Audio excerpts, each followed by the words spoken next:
Hello, and welcome to the Tex Mix podcast, brought to you by the Texas Signal, the largest progressive media company in Texas. I'm your host, Jessica Montoya Coggins, and today we're stepping away a little bit from strictly politics. This is after a show that blends politics and culture, and today we're going to talk with Johnathan Brownlee about his career and the upcoming Dallas Noir Fest. Welcome, Johnathan. Hey, thanks for having me. Thank you so much. It was a huge. This has been a huge endeavor, and I am so glad that Johnathan has agreed to chat with us. He is truly a modern day Renaissance artist. He's a director, a producer, a screenwriter. He was a director and producer of the film 3 Days in August, which premiered at the Dallas International Film Festival in 2016. He was also recently a co-producer for the movie Satanic Panic, which I actually just recently saw. I thought it was really funny. It's a fun ride for sure. Yeah, and I thought Rebecca Romaine, who's I think a really fantastic comedic actress, that was a great role for her. Yeah, she's fabulous in it. So check that out. Johnathan was a former CEO and president of the Dallas Film Society, and he is the current CEO and president of Torfoot Studios. So that is truly an astonishing breadth of work. Do you get any sleep? I can sleep later on. It's all good. No, I love what I do. Obviously, I get a chance to make films and TV shows and work with great people and sometimes help with film festivals. And, I love living in Dallas, Texas. It's my adopted home. And, it's a great city, a growing city. Arts and culture are really at the forefront of what people really want to do right now. So it's a marvelous time to be there. Yes. And so were you born in Canada? I was. So I'm a dual citizen. I'm from, I grew up in Toronto, was my hometown, but I've lived, all over the planet. I've lived in LA, New York, and Vancouver, and Toronto, and London, and Madrid, and Chicago, and wherever you get hired to go is where you go and spend time. So I'm actually in Concord, New Hampshire right now, heading to Boston tomorrow to start scouting for another feature film that I've been hired to write and direct in. So I'm going to sort of walk around some of these locations. It's based on a true story. So I like to, see, touch, smell, taste everything in the area before I start working. If I was not a journalist, a location scout would be my next career. I think that is like the most fascinating thing. It's a fun job. So you are the co-chair of the upcoming Dallas Noir Fest. It's taking place this weekend at the Angelica Film Studio on Mockingbird in Dallas, right, in Texas. It's got an amazing lineup: Chinatown, Sunset Boulevard, Double Indemnity, The Big Sleep, Reservoir Dogs. I could go on. What made you sort of embark on this endeavor? Well, one of the things you learn living in Dallas is there's some very, very important and prominent people that live in Dallas, Texas. And one of them is this guy, this attorney, Paul Coggins. I don't know if you've ever heard of this guy, Paul Coggins. Sounds vaguely familiar. Yeah, it's kind of a made up name. And the other is a guy named Steve Stodgill. And these are all very good friends of mine, and they love film noir. We actually get together and we watch movies together, and they've forgotten more about film noir than I will ever know. And we went to lunch one day, and they got me into a couple of martinis and then hit me with the ask, hey, could you help us put on a Dallas Noir Fest? Which of course I said yes. I love the genre as well, and so it was we just had to find the films. We've got some writers coming in as well. We're playing 9 films, actually 10 films. My film Shit Squad, which is a noir comedy, will open the festival, which is a short film written by Harry Hunsicker. We'll open the festival, and we'll have parties and events and panels, and it's a really fun genre of films. So I encourage people to come out and spend some time and get your fedora on and watch some noir films. So we were talking about noir, and that is a genre that I really like. But for those who maybe aren't familiar with it, what is it? So noir started really back. Well, it depends who you ask. It's always one of those questions. Who do you ask? It probably has its birth somewhere in Europe, in Germany. A lot of people say. As far as American noir, that really was 1930s, 40s, and really it's a style of writing a script. It's the actual type of characters that are in the film, and then it's the way the film is shot. So there's some keys and some elements. There's always the femme fatale, important character. There's usually, the bad, the protagonist and the antagonist. They're usually very strong characters. And then oftentimes it's shot very boldly with, very hard light. So, you see, this sort of light coming through people's faces. And it's always accompanied by a very dramatic score. So it kind of puts you in this mood so you know really where you are and what to expect. Mm-hmm. So Double Indemnity clearly has a very amazing femme fatale in Barbara Stanwyck. I'm curious, Yes. Are there any other, for that genre, are there any other standouts that you like? Well, sure. I mean, you have films like Sunset Boulevard is a big one. You also have things like The Maltese Falcon, that have these incredible actresses. And if you look at the history of film, this genre was really an opportunity for women to sort of be in the forefront of these really dynamic characters. Oftentimes they were, forced to play very one-dimensional, weak female characters. And this was really an opportunity for them to get very meaty roles. So it was the beginning of, in some ways, great work for modern actresses. Mm-hmm. Now, for someone who is maybe, dipping their toes into film and is a little kind of afraid or just, a little sort of wary of things, what is your pitch to, let's say, some of my coworkers who are Gen Z, right out of college, 23, 24, why would they want to see a film like Sunset Boulevard or Double Indemnity that are, almost 60, 70, 80 years old? Sure. And I would point them to, some of the more new and nuanced sort of new noir films, like films like Drive is an exceptional example of a more modern noir. But really, it's an interesting genre because, like I said, what the rules are, but they're very dramatic films. And so you've got everything from a Chinatown, or we're actually playing, it's the 30th anniversary of Reservoir Dogs, which is obviously a Quentin Tarantino film, and Tarantino is still making films. So in some ways, it kind of leaks into their world, and we're also bringing Michael Madsen in on Saturday night to be a part of the 30th anniversary. So I would say, rather than go all the way back to the 30s or 40s, I'd look at some of the more modern examples, and kind of, if you're going to dip your toes in that. And I'm sure they've seen noir films, they just didn't know that they were noir films. Mm-hmm. Reservoir Dogs, I that is very enticing about Michael Madsen. I do have to be honest with you. I will try and see that movie again. I saw it once. I really liked it, but I will say it is a film where it is so inextricably tied to a song, and every time I hear that song, it will always take you to Reservoir Dogs. So that's a modern version of the score. You had great composers like Miklos Roja, who wrote incredible scores back in the 30s, 40s, and 50s. And then you have these more modern songs, which, to your point, the action is really tied in your brain to what happened in the film. And every time you hear this song, you're like, oh no, it's reminding me of what happened in that scene, which is fabulous. Yes, I'm very excited.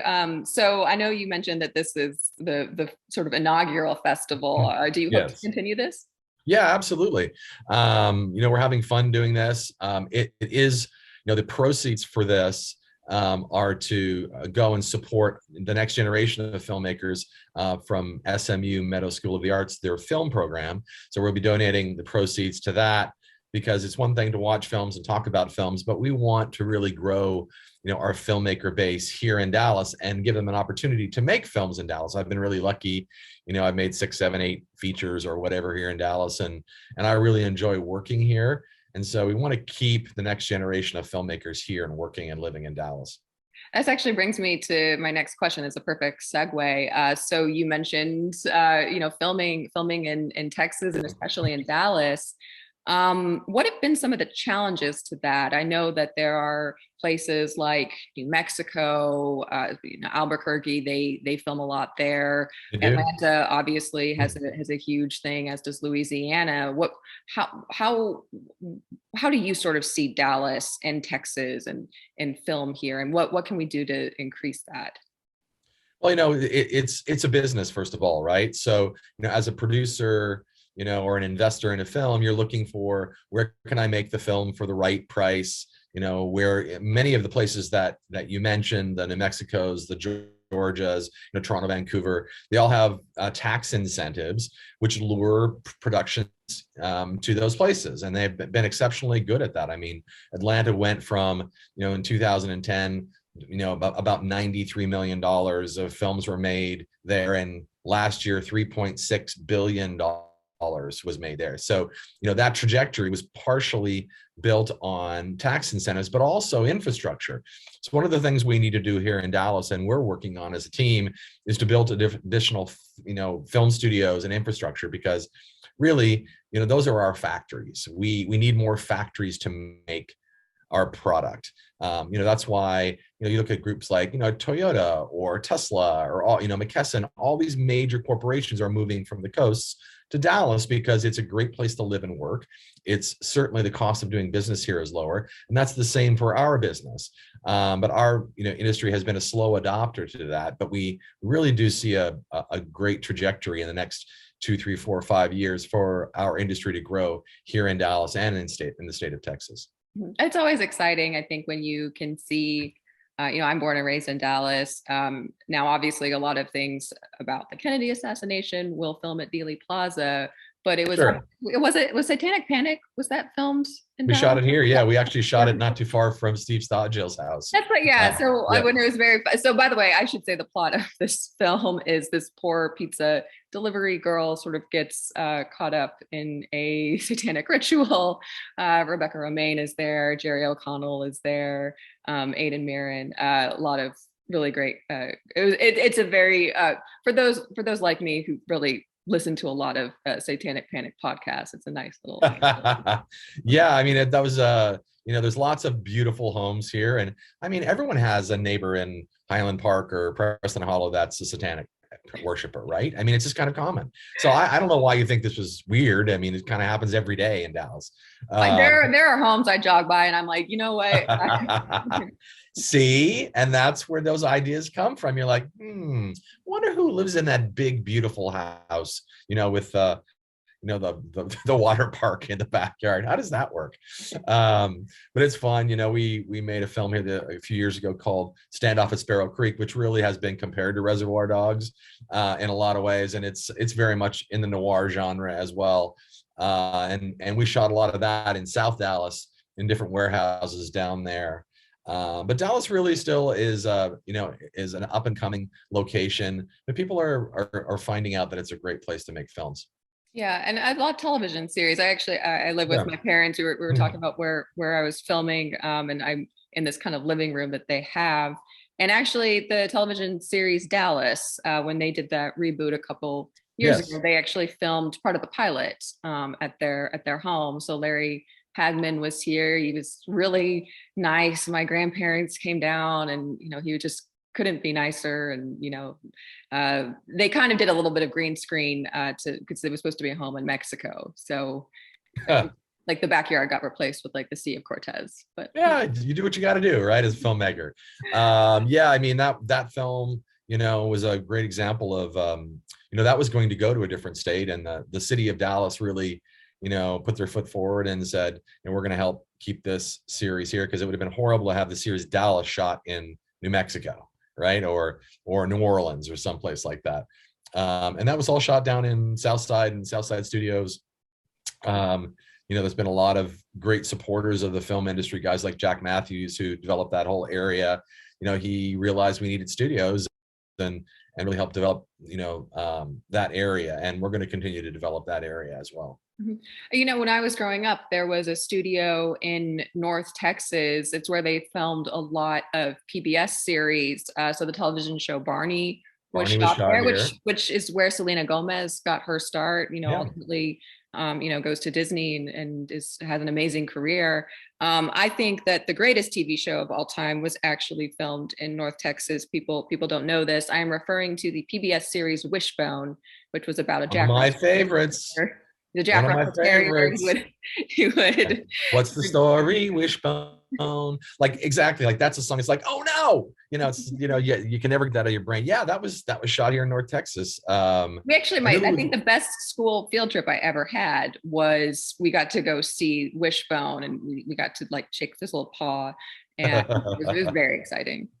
Well, I'm hoping we'll have lots more opportunities for the people of North Texas and people of Dallas to have an opportunity to come out and visit sets and see what we do. Everyone is big consumers of what we do, and certainly the pandemic has sped that up. Everyone was home binging everything, and I think it's really part of my job, is to really educate people here in Dallas, what the opportunities for this is as a business. And you're watching and you're paying your subscribing fees. Wouldn't it be nice to actually have people working in your own city that are making those films, and that can be a part of that? You've got guys like Taylor Sheridan out in Fort Worth and Paramount. He's done a great job.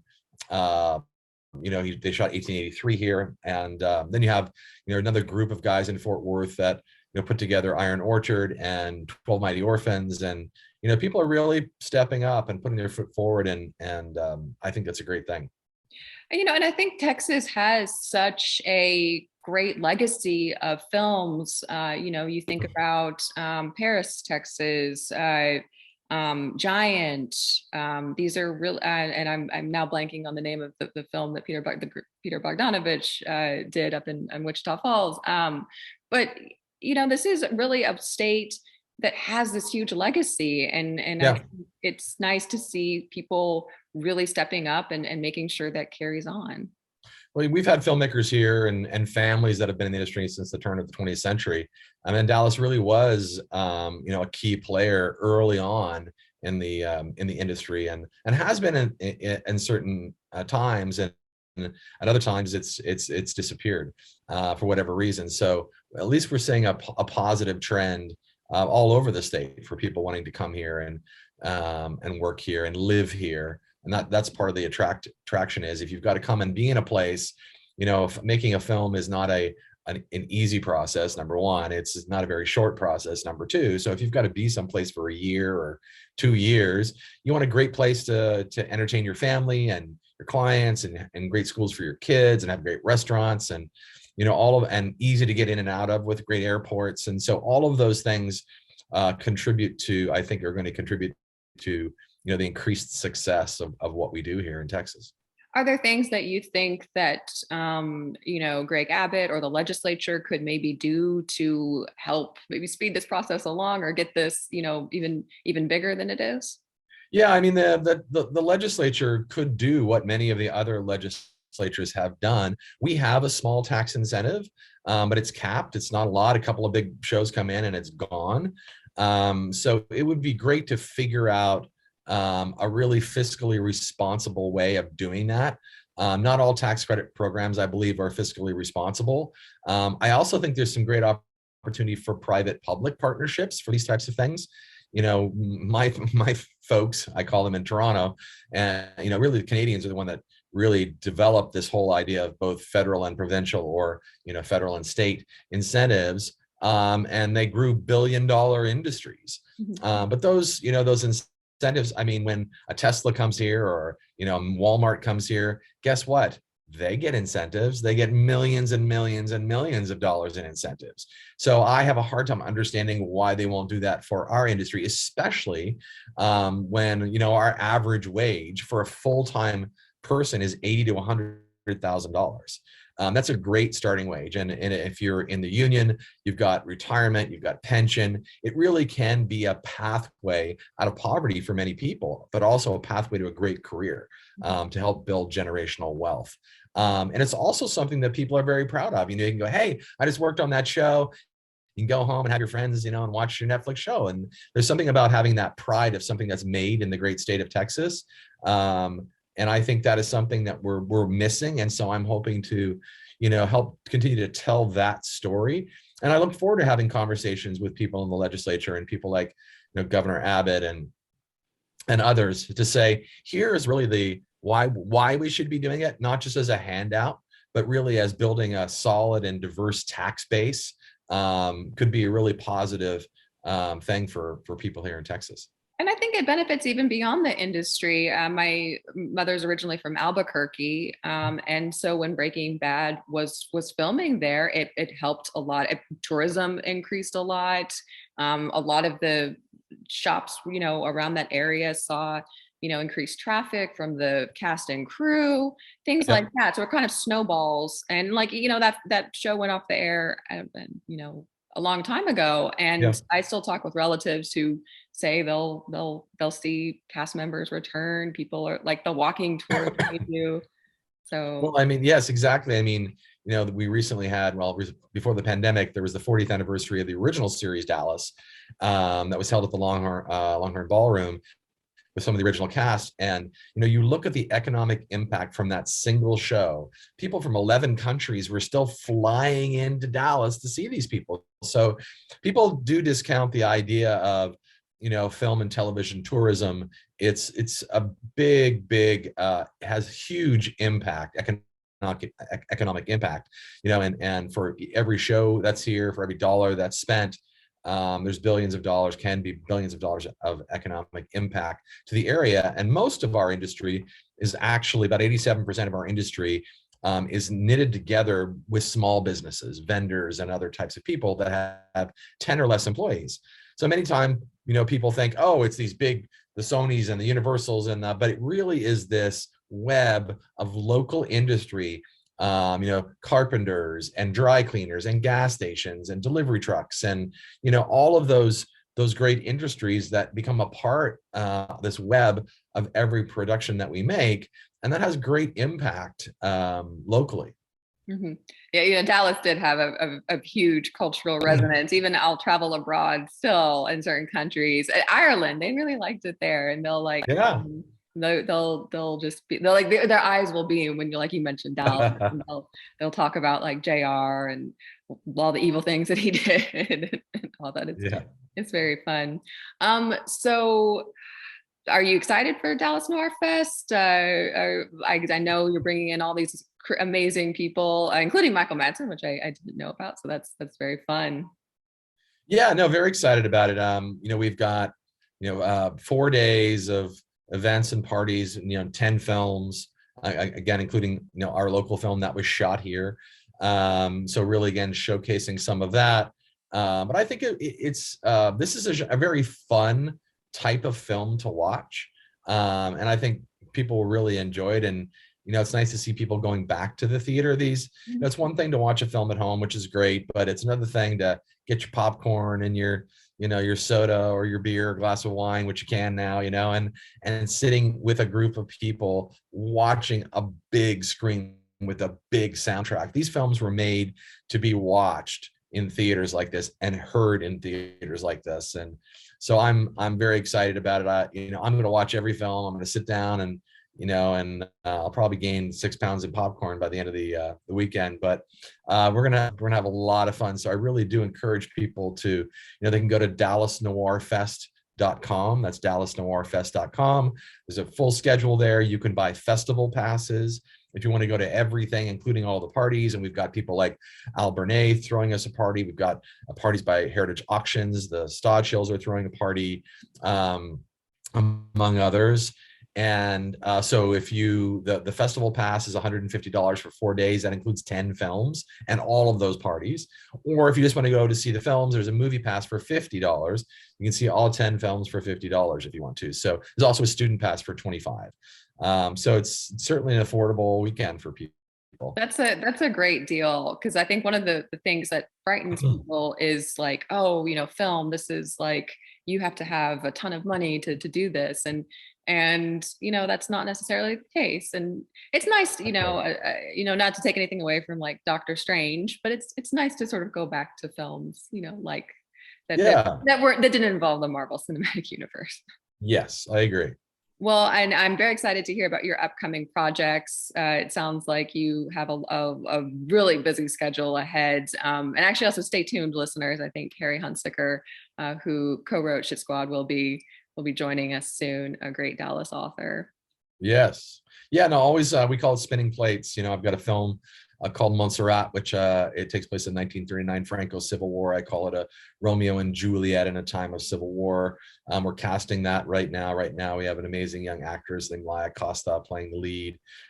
We have some Dallas projects. There's a film called The Eyes of Jefferson, which is based on a true story of the late 80s, early 90s of, at that point, who might have been the only known serial killer in Dallas, a guy named Charles Albright. And so that's something that, that took place, during the Oak Cliff, era when it was really a war zone down there. So we're working on that one. Got some really fun projects that I'm working on with my friends at Four Corners Brewery, who are also a sponsor of the Dallas Noir Fest. And we've got some fun things that we're working on with them. And the reason I'm here, in this part of the country and in Boston is writing a film that's currently entitled The Kira Wallstrom Story. That's a working title, but it's based on a true story of this amazing woman, Kira Wallstrom. So we have multiple, plates spinning at all times and different types of development. And, I call myself genre agnostic because I just look for great stories and ways to entertain and educate our audience. So I'm very lucky. Yes, I have to say, when I was going through your bio, I was like, I think this is the longest person I've ever introduced. And I know you said you can sleep later, but just that's I have no idea how you do it. Well, we you keep doing what you love, and I think that's what gets me up every day, is finding another project, working on an existing project, finding a new talent. And I really do love living and working in Dallas. It makes the rest of it easy. Sometimes when you're living in Hollywood or in New York, just your day-to-day life can be quite challenging, and it's nice to kind of push those things off, because it really does help me focus and be a better filmmaker, a better artist. Well, thank you so much for increasing the representation of Texas. And folks, be sure to check out that Dallas Noir Fest. And thank you so much, Johnathan, for joining us today. It's my pleasure. Thanks for having me. So be sure to subscribe. We're available on all your major podcasts, Spotify, Google, Anchor, Apple. I think we're coming up on Amazon. The Tex Mix is also on several social media channels, as is the Texas Signal. And if you are so inclined, you can sign up on Patreon to help our cause. And we'll talk to y'all soon.